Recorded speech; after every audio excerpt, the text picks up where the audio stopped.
नमस्कार, मैं डॉक्टर श्रद्धा वशिष्ठ आपका सबकी शिक्षा में बेहद स्वागत करती हूँ। आज से बाल वाटिका कक्षाओं में रजिस्ट्रेशन यानी पंजीकरण करवाने की शुरुआत हो गई है। देश भर के 49 केंद्रीय विद्यालयों में बाल वाटिका कक्षाओं के तहत दाखिले होंगे। बाल वाटिका 1 में फ्रेश दाखिले होंगे और बाल वाटिका 2 और बाल वाटिका 3 में खाली सीटों पर दाखिला होगा। साथ ही आप सभी को बताना चाहूंगी कि जब बाल वाटिका 3 में बच्चे पढ़ रहे होंगे, साल पूरा हो जाएगा तो उन बच्चों को सीधे तौर पर अगले साल केंद्रीय विद्यालय कक्षा पहली में दाखिला मिल जाएगा। यानी कि जिन बच्चों का दाखिला बाल वाटिका में हो रहा है वह सीधे अब कक्षा 12वीं तक केंद्रीय विद्यालय में पढ़ पाएंगे।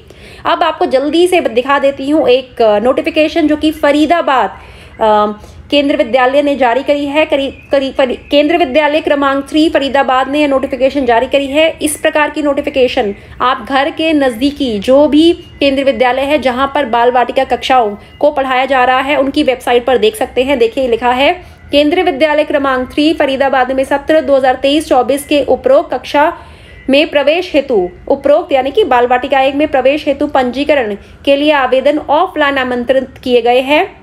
रजिस्ट्रेशन फॉर्म विद्यालय की वेबसाइट से डाउनलोड करें या विद्यालय से प्राप्त करें। साफ साफ लिखा है, या फिर तो आप वेबसाइट से भी डाउनलोड कर लीजिए या प्राप्त करिए विद्यालय में आकर।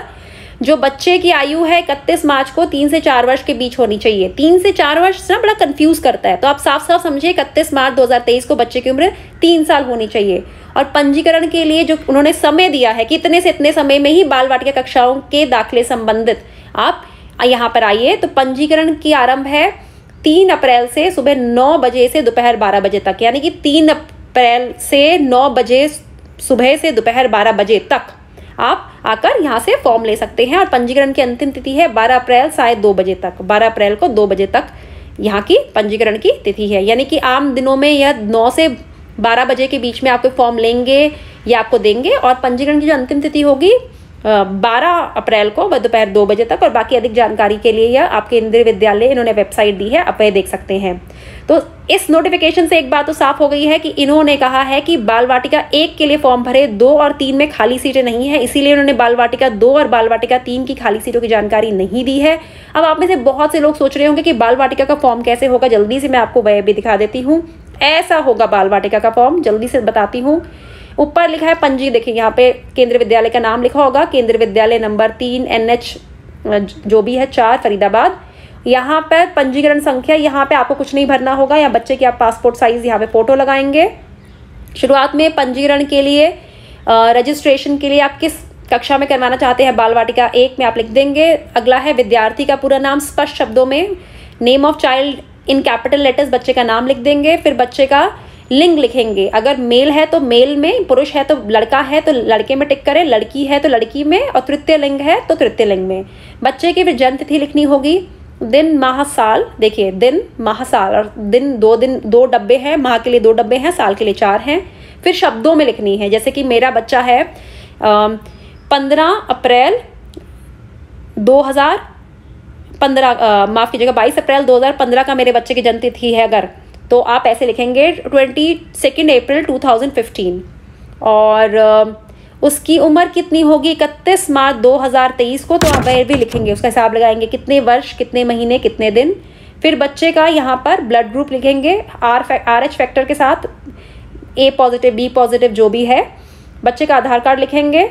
फिर बच्चे किस कैटेगरी को बिलोंग करता है, कैटेगरी पर टिक कर देंगे। और अगर अनुसूचित जाति में है, जनजाति का है, OBC अन्य पिछड़ा वर्ग है, आर्थिक रूप से कमजोर वर्ग है, BPL कार्ड है, तो आप यहाँ पर कर देंगे, उसके हिसाब से अटैच करेंगे उसका इम्पॉर्टेंट डॉक्यूमेंट। यहाँ पे बच्चे का नाम, बच्चे का नेशनैलिटी, ऑक्यूपेशन और नेम ऑफ ऑफिस, मदर का फादर का, दोनों के लिए अलग अलग डब्बे बने हुए हैं। घर का पता, अगर मदर काम नहीं करती तो आप लिख देंगे कि होम मेकर।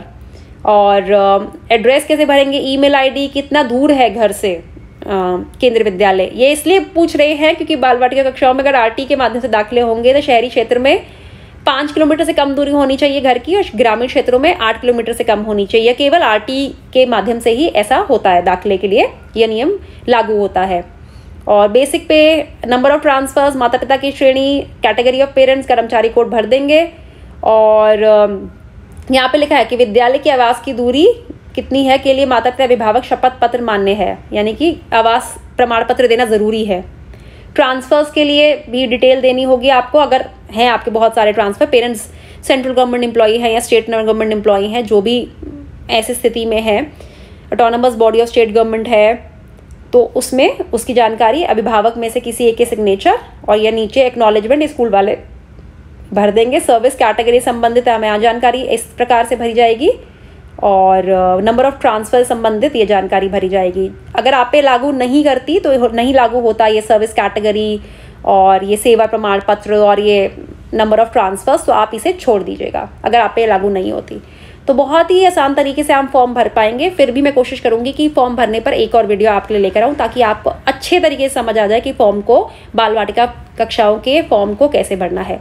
तो उम्मीद करती हूँ उस जानकारी से आपको लाभ हुआ होगा और आप आज ही घर के नज़दीकी केंद्रीय विद्यालय जाकर, देश भर के 49 केंद्रीय विद्यालयों में बाल वाटिका कक्षाओं के तहत पढ़ाया जा रहा है, तो आप वहाँ जाकर पता करेंगे कि वहाँ पर बाल वाटिका 1 के तो एडमिशन होगा ही, बाल वाटिका 2 या बाल वाटिका 3 में सीट खाली है कि नहीं, या जिस भी बाल वाटिका में आपके बच्चे का दाखिला हो सकता है उसके लिए आप ट्राई करें।